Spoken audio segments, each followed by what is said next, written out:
Kamu kok di sini? Karena kamu di sini, Mbak, jawabnya dengan seulas senyum. Aku berdiri, berjalan berdampingan dengan Sony yang masih setia memayungi kami menggunakan jaketnya. Deketan dikit, Mbak, bahumu kehujanan. Gak apa-apa, kataku. Namun, Sony tidak mengizinkan tubuhku terkena air hujan. Dia menarik bahuku hingga refleks tanganku melingkar di pinggangnya. Aku mendongak, melirik ke sebelah kiri di mana pria yang usianya lebih muda 5 tahun dariku tengah tersenyum senang dengan pandangan lurus ke depan. Tatapanku alihkan pada kaki kami yang berjalan bersamaan. Rintik air hujan mengiring detak jantung yang tiba-tiba berpacu lebih kencang. Apakah arti dari semua ini? Aku tidak tahu. Kita neduh dulu, Mbak, Sony berujar ketika kami sampai di pos kecil di pinggir TPU. Aku menarik napas dalam-dalam seraya melepaskan tangan yang sedari tadi melingkar pada pinggangnya. Kamu tahu dari mana aku di sini? Tanyaku kemudian. Feeling aja, Mbak. Ternyata benar ada di sini. Gimana dengan putusan sidang Mbak Mawar? 15 tahun, kataku singkat. Mudah-mudahan selama di sana dia menyadari kesalahannya ya. Aku mengangguk pelan. Beberapa saat diam menunggu hujan reda. Akhirnya air yang turun semakin berkurang, menyisakan gerimis tipis dengan pelangi yang melengkung di atas sana. Sudut bibir terangkat ke atas, menikmati hawa sejuk yang begitu menenangkan. Belayan angin terasa begitu lembut, menerpa kulit wajah serta rambutku. Yuk pulang, aku menoleh pada Sony yang juga tengah melihatku. Dia mengambil jaketnya yang tadi digantung di paku. Mau pakai jaket? Tanyanya. Aku pakai blazer, kamu saja yang pakai itu. Tanpa bicara lagi, Sony langsung mengenakan jaket kulit kesayangannya itu. Dia menarik tanganku untuk berjalan ke arah motornya yang dia simpan di bawah pohon rindang. Anehnya, aku tidak keberatan saat dia menuntun tanganku. Hanya dilihat, tak ada niat untuk melepaskan. Ada apa denganku? Apa jangan-jangan aku jatuh cinta pada pria itu? Bukan, aku hanya menghargai saja. Mbak, kita ke kedai sebentar ya. Mau ngambil sesuatu? Iya, aku menjawab singkat. Sony naik ke atas motor dengan diikutiku. Kami pun pergi, meninggalkan tempat peristirahatan terakhir Cahaya. Setelah sebelumnya aku melihat ke belakang. Tidak ada percakapan antara aku dan Sony selama perjalanan. Dia sibuk dengan jalanan dan aku sibuk dengan perasaan. Entah perasaan apa, aku pun belum tahu begitu yakin dengan hatiku ini. Sampai di kedai kopi, kami masuk bersamaan. Aku memilih duduk di bangku kosong, sedangkan Sony menghampiri temannya di depan sana. Suasana di sini sedang rame. Aku jadi tidak enak hati pada teman Sony yang sibuk melayani pelanggan. Sedangkan Sony, dia baru datang dan sepertinya terjadi sedikit ketegangan di depan sana. Aku mengambil ponsel, mengirimkan pesan pada ibu untuk menjaga Sanum sampai aku datang. Aku juga mengatakan ada sedikit kendala yang membuatku tidak bisa pulang cepat. Setelahnya, aku menghampiri Sony. Ini untuk meja yang mana? Tanyaku menunjuk gelas kopi yang sudah tersaji di meja barista. Bukannya menjawab pertanyaanku. Dua orang pria di dalam sana hanya bengong, tidak terkecuali Sony. Sedangkan satu wanita yang berdiri di sampingku, dia buru-buru mengambil nampan dan membawanya pergi. Aku melirik dengan tidak enak hati pada perempuan seumuran Sony itu. Apa aku salah? Mbak, mau kopi? Tanya Sony. Oh enggak, aku mau bantu kamu ngasih pesanan ke pengunjung. Jangan Mbak. Mbak duduk aja, biar teman-temanku yang antar. Sony keluar dari tempatnya lalu menghampiriku dan menggiring tubuhku untuk kembali duduk di tempat semula. Namun aku berhenti seraya berhadapan dengannya. Sony, aku mau bantuin kamu. Aku gak enak sama teman-teman kamu yang sedari tadi sudah kerepotan dengan pengunjung. Dan kamu baru datang ke sini gara-gara menjemputku. Barusan mereka marah kan? Enggak kok, mereka memang suka iseng aja. Bercanda doang, mereka mah. Udah ya, mendingan sekarang Mbak duduk lagi. Aku mau bantuin mereka sebentar saja. Sony, aku memegang tangannya yang menuntunku untuk duduk. Ku tatap mata itu dengan lekat, memintanya mengabulkan keinginanku. Sony pun mengangguk lemah, tidak bisa menolak lagi.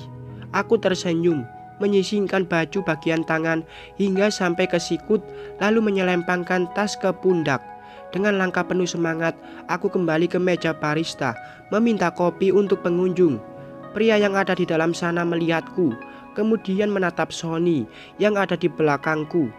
Anggukan kepala Sony membuat pria itu memberikan 1 gelas kopi dan memberitahukan nomor meja yang harus aku sambangi. Nampan sudah di tangan, aku pun berjalan melewati Sony dengan mengedipkan sebelah mata. Silakan dinikmati kopinya, ujarku ramah pada 2 orang pria dan 1 wanita. Aku kembali ke tempat pengambil kopi lalu membawa minuman hangat yang sama ke meja yang berbeda. Mbak, karyawan baru? Tanya seorang pria memesan kopi. Iya, ujarku singkat lalu kembali. Hampir 2 jam aku menjadi pelayan di kedai kopi ini. Sesekali aku melirik Sony yang tengah meracik kopi bersama 1 temannya dan 2 teman lainnya bertugas sebagai pengantar pesanan. Kakiku sudah lumayan pegal, tanganku pun demikian. Pengunjung yang sudah mulai berkurang membuatku kembali disuruh duduk oleh Sony. Namun aku tidak mendengarkan apa kata dia. Aku tetap bekerja dan akan berhenti ketika benar-benar sudah lelah.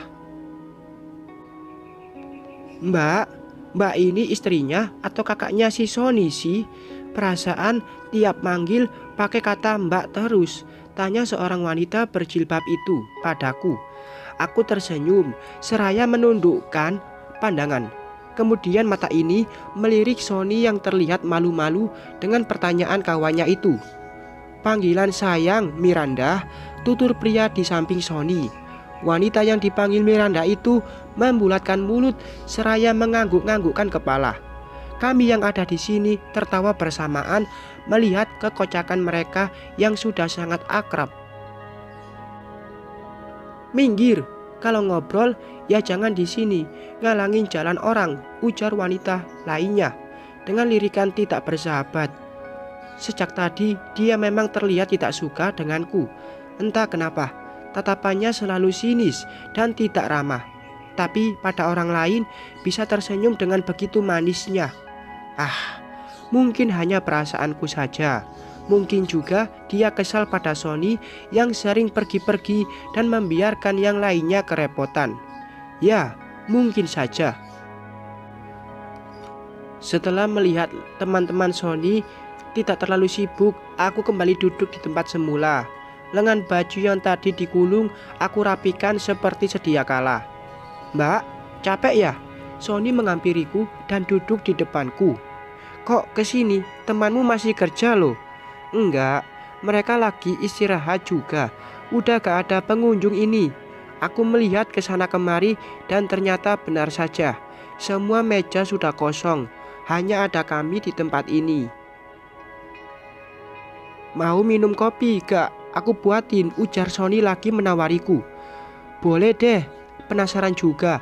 Racikan kopi buatanmu. Sony tersenyum lebar. Dia memajukan tubuh semakin dekat denganku, lalu berkata dengan pelan, mau kopi apa? Kopi susu, kopi latte, mochaccino, cappuccino, atau kopi cinta? Aku memajukan tubuh, mendekatkan diri pada wajah Sony yang berada beberapa senti di depan wajahku. Kedua tangan kulipat di meja, lalu berucap dengan suara yang berbisik, kopi dangdut. Sony tertawa lepas, membuat kedua temannya yang ada di meja lain bersorak menggoda. Aku hanya mengulum senyum, merasa malu karena jadi perhatian. Pria yang tak lain, suamiku itu beranjak dari tempat duduknya. Sesuai janjinya, Dia membuatkanku kopi dengan lambang hati di atasnya. Tidak hanya satu gelas kopi, Sony menyuguhkan 2 cangkir kopi dengan gambar yang berbeda.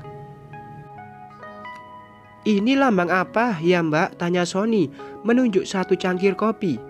"Lambang love," jawabku singkat. "Kalau yang ini tulisannya apa?" tanyanya lagi. "I love you." "I love you too Mbak," ujar Sony nyengir. Aku mendalikan mata, mengerucutkan bibir ke arahnya.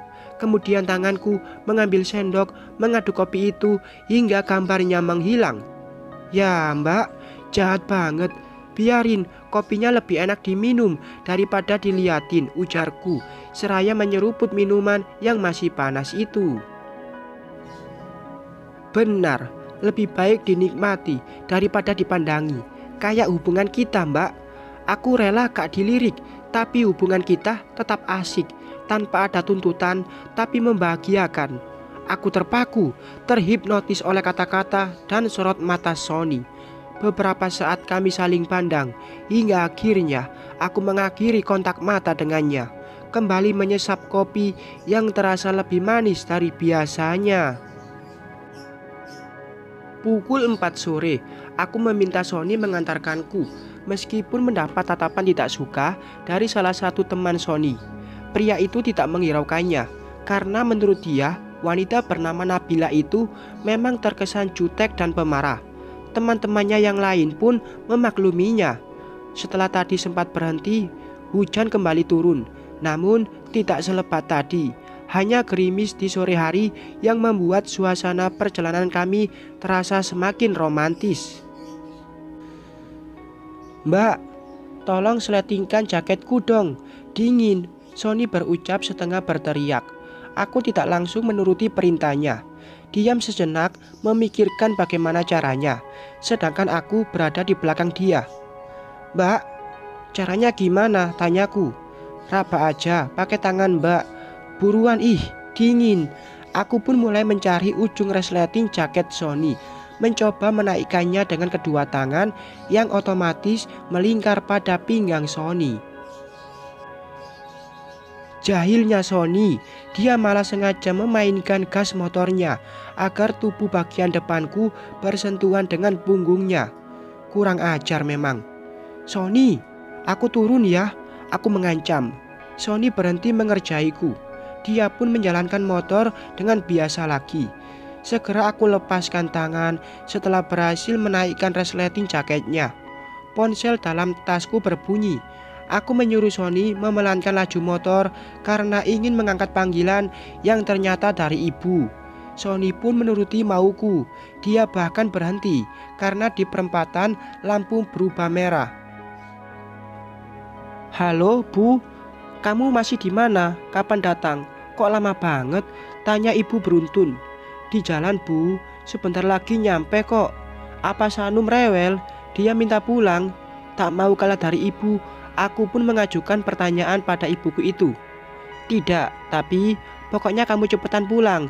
Sama si Sony kan?" tanya ibu lagi. "Iya Bu, ini juga sama Sony." "Ya udah, cepat, ibu tunggu." Sambungan telepon terputus. Aku hendak memasukkan ponsel ke dalam tas, tapi tiba-tiba sebuah motor melaju kencang hingga barang di belakang motor itu menyerempet lututku.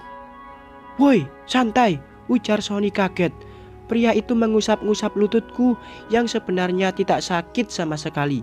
Justru kini dadakulah yang kembali berdetak kencang karena sentuhan tangan Sony.